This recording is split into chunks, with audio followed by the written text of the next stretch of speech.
Atomic Habits, an easy and proven way to build good habits and break bad ones. Merupakan sebuah buku yang ditulis oleh James Clear, yang memperkenalkan cara yang revolusioner untuk memikirkan tentang kebiasaan dan pola perilaku kita.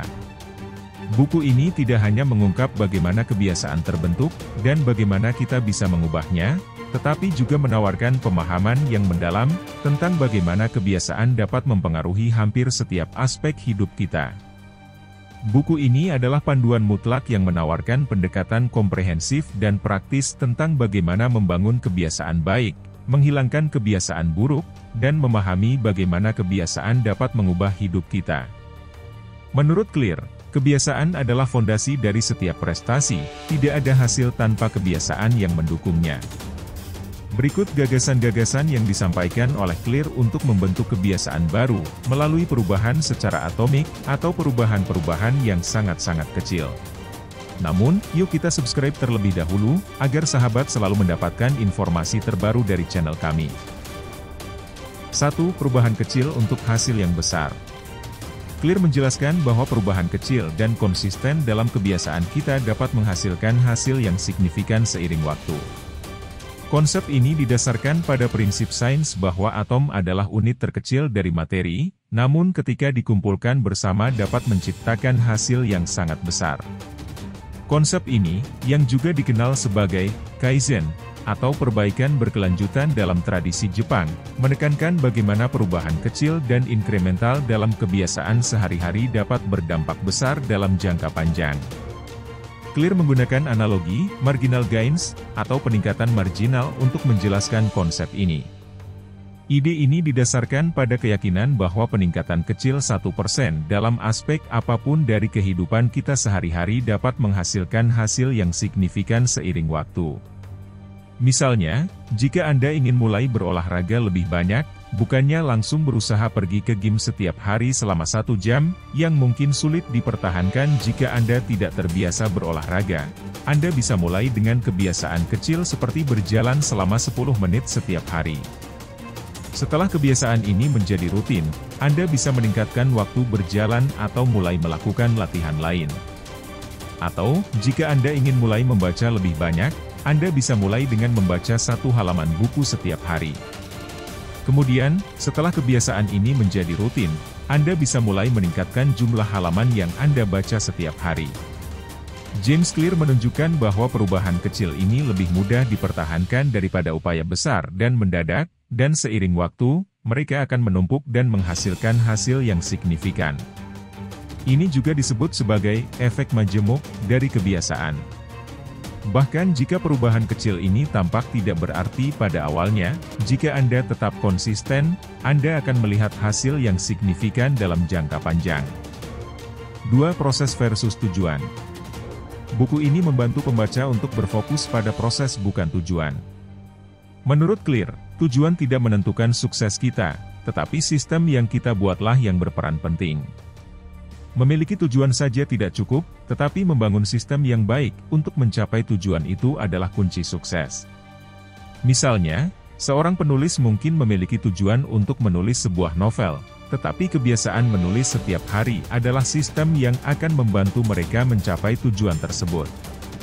Atau seorang atlet mungkin memiliki tujuan untuk menang dalam kompetisi, tetapi kebiasaan berlatih setiap hari adalah sistem yang akan membantu mereka mencapai tujuan tersebut. Clear berpendapat bahwa jika Anda fokus pada sistem daripada tujuan, Anda lebih cenderung mencapai hasil yang diinginkan. Ini karena fokus pada sistem membantu Anda melakukan pekerjaan yang diperlukan untuk mencapai tujuan Anda, tanpa stres dan tekanan yang sering datang dengan tujuan besar. Misalkan Anda memiliki tujuan untuk menurunkan berat badan 10 kg. Anda mungkin merasa kewalahan atau stres dengan tujuan besar ini. Tetapi jika Anda berfokus pada sistem atau proses yang diperlukan untuk mencapai tujuan tersebut, seperti makan makanan sehat dan berolahraga secara teratur, Anda akan lebih cenderung berhasil. Dengan fokus pada proses, makan sehat dan berolahraga, Anda secara alami akan bergerak menuju tujuan Anda, menurunkan berat badan, tanpa merasa stres atau kewalahan. Selain itu, jika Anda fokus pada sistem, Anda akan terus membuat kemajuan bahkan setelah Anda mencapai tujuan Anda, yang akan membantu Anda mempertahankan hasil yang telah Anda capai dan mencegah Anda kembali ke kebiasaan lama. 3. Rangkaian kebiasaan. James Clear memperkenalkan konsep habit stacking atau rangkaian kebiasaan. Konsep ini didasarkan pada ide bahwa kita bisa memanfaatkan kebiasaan yang sudah ada sebagai pemicu atau trigger untuk kebiasaan baru yang ingin kita bentuk. Dengan kata lain, kita menumpuk kebiasaan baru di atas kebiasaan lama. Clear berpendapat bahwa salah satu alasan mengapa kebiasaan baru sulit untuk dibentuk adalah karena mereka tidak memiliki pemicu yang kuat dalam kehidupan kita. Dengan menghubungkan kebiasaan baru dengan kebiasaan yang sudah ada, kita memberikan kebiasaan baru itu pemicu yang kuat dan jelas. Misalnya, jika Anda sudah memiliki kebiasaan minum kopi setiap pagi, ini merupakan kebiasaan lama, dan Anda ingin membentuk kebiasaan membaca buku setiap hari. Sebagai kebiasaan baru, Anda bisa mencoba menumpuk kebiasaan baru ini dengan kebiasaan lama. Jadi setiap kali Anda minum kopi di pagi hari, Anda juga membaca buku. Dengan demikian, kebiasaan minum kopi menjadi pemicu untuk kebiasaan membaca. Contoh lain bisa berupa kebiasaan olahraga ringan setelah sarapan. Jika Anda sudah memiliki rutinitas sarapan yang konsisten setiap pagi, Anda bisa menambahkan olahraga ringan seperti peregangan atau yoga selama 10 menit setelah sarapan. Dengan demikian, kebiasaan sarapan Anda menjadi pemicu untuk kebiasaan olahraga Anda. Rangkaian kebiasaan ini sangat efektif karena kebiasaan baru yang ingin Anda bentuk mendapat manfaat dari pemicu kebiasaan yang sudah ada dan sudah terbentuk dengan kuat dalam rutinitas harian Anda. Ini membuat kebiasaan baru tersebut lebih mudah diingat dan dilakukan. 4. Aturan 2 menit. Aturan 2 menit adalah prinsip yang menyatakan bahwa jika suatu tugas membutuhkan waktu kurang dari 2 menit untuk diselesaikan, maka sebaiknya lakukan tugas tersebut segera. Tujuan dari aturan ini adalah untuk membantu mengatasi hambatan awal dalam memulai suatu tugas atau kebiasaan baru. Banyak orang seringkali merasa sulit untuk memulai tugas atau kebiasaan baru karena mereka merasa tugas tersebut terlalu besar atau memakan waktu. Aturan 2 menit membantu mengatasi masalah ini dengan memecah tugas atau kebiasaan menjadi bagian yang lebih kecil dan dapat dikelola. Misalnya, jika Anda ingin membentuk kebiasaan berolahraga tetapi merasa kewalahan dengan ide untuk melakukan latihan intens selama 1 jam, Anda bisa menerapkan aturan 2 menit. Mulailah dengan hanya menghabiskan 2 menit untuk berjalan kaki atau melakukan peregangan. Meski tampaknya 2 menit tidak akan memiliki dampak besar, hal ini dapat membantu Anda mengatasi hambatan awal dalam memulai dan membangun momentum. Contoh lain bisa berupa kebiasaan menulis. Jika Anda ingin menulis buku tetapi merasa kewalahan dengan tugas tersebut, coba terapkan aturan 2 menit. Mulailah dengan menulis selama 2 menit setiap hari. Meskipun 2 menit penulisan mungkin tidak menghasilkan banyak, ini dapat membantu Anda mulai menulis dan mengatasi hambatan dalam memulai. Dengan menerapkan aturan 2 menit, Anda akan menemukan bahwa setelah Anda mulai, Anda seringkali akan merasa lebih mudah untuk melanjutkan dan melakukan lebih banyak lagi. Ini karena hambatan terbesar dalam melakukan tugas atau kebiasaan seringkali adalah memulainya, dan aturan 2 menit membantu Anda mengatasi hambatan tersebut. 5. Lingkungan yang mendukung. James Clear menekankan pentingnya menciptakan lingkungan yang mendukung keberhasilan kebiasaan baru kita. Lingkungan kita memiliki dampak yang kuat pada perilaku kita, karena seringkali kita diarahkan oleh apa yang ada di sekeliling kita. Menurut Clear, jika Anda ingin berhasil dalam membangun kebiasaan baru, Anda perlu merancang lingkungan Anda sedemikian rupa sehingga membuat kebiasaan baru itu mudah untuk dilakukan. Sebaliknya, jika Anda ingin menghentikan kebiasaan buruk, Anda harus merancang lingkungan Anda sedemikian rupa sehingga membuat kebiasaan buruk itu sulit untuk dilakukan. Misalkan Anda ingin membangun kebiasaan makan sehat. Anda bisa membuat ini lebih mudah dengan merancang lingkungan dapur Anda untuk mendukung kebiasaan ini. Misalnya, Anda bisa memastikan buah-buahan dan sayuran segar mudah dilihat dan dijangkau, sementara makanan olahan atau makanan cepat saji ditempatkan di tempat yang kurang terlihat atau sulit dijangkau. Dengan demikian, Anda akan lebih cenderung memilih makanan sehat karena itu adalah pilihan yang paling mudah dan nyaman. Sebaliknya, jika Anda ingin menghentikan kebiasaan menunda-nunda, Anda bisa merancang lingkungan kerja Anda untuk mendukung kebiasaan ini.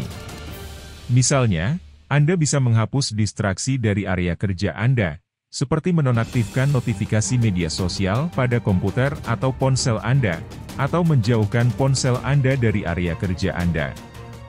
Dengan demikian, Anda akan lebih cenderung fokus pada pekerjaan Anda karena itu adalah pilihan yang paling mudah dan nyaman. Menciptakan lingkungan yang mendukung kebiasaan baru kita tidak hanya membantu kita membangun kebiasaan tersebut, tetapi juga membantu kita mempertahankannya dalam jangka panjang. 6. Identitas baru dari kebiasaan baru. James Clear berpendapat bahwa perubahan kebiasaan yang berkelanjutan dan berarti tidak hanya berakar pada apa yang kita lakukan, baik kebiasaan atau perilaku kita, tetapi juga mengenai siapa diri yang kita percayai atau yang sering disebut sebagai identitas diri kita. Dia menekankan bahwa proses perubahan kebiasaan yang efektif dimulai dengan perubahan dalam identitas kita, bukan dengan fokus pada hasil yang diinginkan. Menurut Clear, untuk mencapai perubahan yang berkelanjutan, kita harus merasa seolah-olah perubahan tersebut merupakan bagian dari identitas kita, bukan sesuatu yang kita lakukan karena harus atau merasa harus. Jika kita mengubah cara pandang kita terhadap diri kita sendiri, maka perubahan dalam perilaku kita akan mengikuti perubahan tersebut. Misalnya, jika Anda ingin berhenti merokok, alih-alih mengatakan, "Saya mencoba berhenti merokok," yang masih mengidentifikasi Anda sebagai perokok yang berusaha berubah, Anda bisa mengatakan, "Saya bukan perokok," yang menunjukkan identitas baru sebagai bukan perokok. Contoh lain, jika Anda ingin membangun kebiasaan berolahraga, daripada mengatakan, "Saya harus berolahraga," yang membuatnya terdengar seperti tugas atau kewajiban, Anda bisa mengatakan, "Saya adalah orang yang suka berolahraga," yang mencerminkan identitas baru Anda sebagai orang yang suka berolahraga. Dengan merubah identitas Anda melalui pernyataan-pernyataan ini, Anda mulai percaya pada diri sendiri sebagai individu yang memiliki kebiasaan tersebut. Ini membantu untuk mempertahankan kebiasaan baru dalam jangka panjang, karena Anda tidak lagi melihat kebiasaan tersebut sebagai sesuatu yang Anda harus lakukan, tetapi sebagai bagian dari siapa Anda. Setelah merenungkan konsep-konsep yang diuraikan dalam Atomic Habits, kita sekarang memiliki alat dan pemahaman yang diperlukan untuk merubah hidup kita melalui kebiasaan. James Clear telah memberikan kita petunjuk jelas dan mudah diikuti tentang bagaimana kita bisa mengubah kebiasaan-kebiasaan kecil dalam hidup kita yang pada akhirnya akan menghasilkan perubahan yang signifikan. Dengan memahami dan menerapkan konsep-konsep ini, kita tidak hanya dapat mencapai tujuan kita, tetapi juga menjadi versi terbaik dari diri kita. Seperti yang diingatkan oleh Clear, kebiasaan adalah apa yang kita ulangi setiap hari. Kita adalah apa yang kita ulangi setiap hari. Maka keberhasilan bukanlah hasil dari tindakan besar, tetapi hasil dari tindakan kecil yang diulang setiap hari. Jadi, mari kita mulai membangun kebiasaan atomik kita hari ini.